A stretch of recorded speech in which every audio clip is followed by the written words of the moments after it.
What's up guys, I'm Green47 and welcome to a Let's Play of a game that I love. This is Sonic R. It's a racing game starring Sonic, released originally for the Sega Saturn, later released on the PC. It's currently available on the GameCube in the Sonic Gems collection. And I think that's all the releases. It's a pretty not popular game, for reasons you'll see, but I love it. I grew up with it on the PC. And then again, I got it on that Sonic Gems collection. I was a huge Sonic nerd. I'm playing on the Gems collection right now just because that's the easiest way to record. Oh crap, I fell. Alright, so I'll explain things as I go. These are Sonic tokens.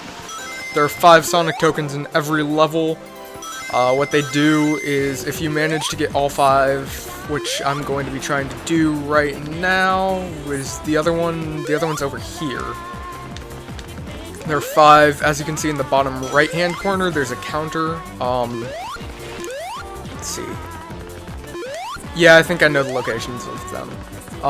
Sorry, I'm running through in my brain where they are.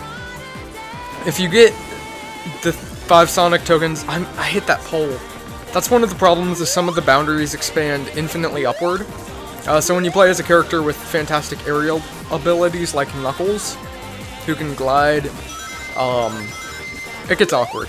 You run into invisible things because you can't see what's below you, and yeah. Same thing with those trees over there, but I'll show that off later. Where is the 5th one? Oh my gosh. This is a problem. I don't think I have enough rings. Rings are used as a sort of money, like in traditional Sonic games. How much does this cost? Oh, just 20. Oh, yes. Oh no, I missed it.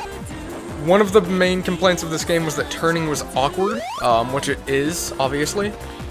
But you know what? Who cares? So I'm gonna go through the trees this time. This is a shortcut. Knuckles does it best. But yeah, the trees extend infinitely upwards, so they're awkward. Anyway, get all 3 Sonic tokens, and come in 1st, 2nd, or 3rd, and you get a challenger.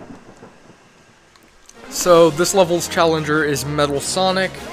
He is a lot like Sonic, except a lot faster. And much like Super Smash Bros., if you beat him, you unlock him, and can play as him.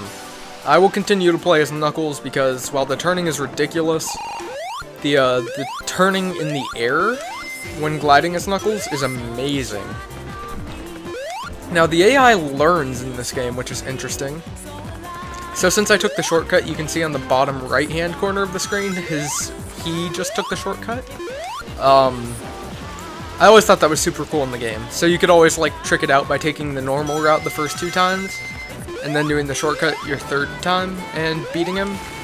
I don't know if there's any actual, like, if that's got any sort of benefit, but as a kid it made sense. Yeah, this is like my favorite. This is legitimately my favorite Sonic game, and probably in my top 10 favorite games. The soundtrack is a bit odd, but I enjoy it. It's the happy-go-lucky pop crap, but I mean, it makes you feel good. It goes with the game. It's fun. One thing I did not explain, and I'll continue to explain, is that the weather is randomized. You saw it was raining there. It can also be nighttime. It can be snowy, stuff like that. The rain makes you slide a bit more. Snow lets you walk on ice and makes you, or walk on water, because the water freezes into ice. And it makes you extremely slippery. And I don't think nighttime changes anything, except it makes it look super cool. So, I've got to do this course one more time. The way to beat this game, normally, is to come in 1st place on all 5 courses. Naturally, I'm not going to just do that, because that's boring, and it takes like 10 minutes. Seriously, this is a short game. That was another major complaint, was the length of the game is just ridiculously short. You can see right now I'm going out of my way to collect 50 rings. Now that I've got them, we're good, but I needed those 50 for something coming up. But yeah, the game was lots of complaints. Controls, it was short, the music is ridiculous, not many characters, it didn't compare to your Mario Karts and other racing games at the time, but it's the one I grew up with, meaning I love it. You saw me collect a Chaos Emerald. There are 7 of those in the game. And just like every other Sonic game, they let you play as Super Sonic. So, assuming I managed to collect all 7, and then come in first. You have to collect them on the track and then come in first place. You can keep them, and once you get all 7, they're hidden throughout the 4 courses. You unlock Super Sonic.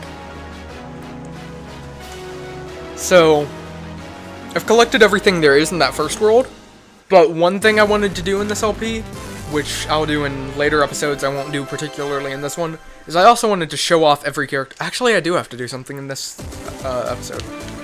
I wanted to show off all the characters. Now, I've LP'd this game before. I did this game once before. It was one of my most popular ones, and one of my favorite ones to do. But I didn't really show off all the characters. So I'm going to show off Metal Sonic and regular Sonic in this course, before I end the episode off. Mainly because the game's short and I want to play it more, but yeah. I'm going to be doing what I can to win all of the races. It's not guaranteed that I'll be able to. One benefit Metal Sonic has is his jump is super high and floaty. He's also super fast. And as you can see, when we're moving full speed, his feet aren't actually on the ground, he's got that jet on the back of him. The jet allows you to hover over water for a short period of time. That does run out after a while, you slow down and then eventually it runs out. But it can lead to some neat shortcuts, so I can still go this route with Metal Sonic, even though I can't glide like I could with Knuckles. He's super bouncy though. Like I can just do all of this sort of tricks. Though controlling him is really awkward, he is super fast, which makes up for the weird controls a bit. And like I said, it's just all around a lot of fun to play. Oh jeez, oh no, I got too fast. If you get going too fast, you will mess up. I should show the non-shortcut paths as well, you know? I'll do that when I race as Sonic after this. Almost done with this. There's that race. I love this game. I'm having a blast playing it. This is seriously like my go-to pick-me-up. The game is relatively short, so it can be completed. I think my fastest time 100%ing the game is under half an hour. Playing as Knuckles the entire time and knowing exactly what to do. But yeah, so like it doesn't take much time, so if you're having a bad day, you can just play it. I got a sneeze coming on. Okay, it's just gonna sit there awkwardly forever. But yeah, that's a thing. Now, Sonic's main gimmick, because every character has a gimmick, Knuckles was the glides, Metal Sonic's was walking on water, or the jet. Sonic's is that he can double jump, which is weird, because at this point in time, Sonic had never actually had a double jump in his games. There was the, what was it? One of the shields in Sonic 3. One of the shields, I don't remember which. I want to say it was the bubble. It allowed you to do a sort of bounce, which gave you a higher jump. Not really a double jump, per se. There had never been a true canon Sonic double jump up until this point. The homing attack didn't exist. None of that was around. I don't know why I came down here. Oh yeah, because I wanted to show off the actual path. Now, I don't take this path because you gotta do all this turning and twisting, and a lot of characters, especially Knuckles, can't really twist and turn well, so I just don't do it. Those things consume rings, but they give you a speed boost. I don't usually use them because I need the rings for doors, so I try not to do that. But yeah, I think that's everything I wanted to get done in this episode. So, thank you all for watching. I hope you enjoyed it. I will see you in the next one when I do Radical City.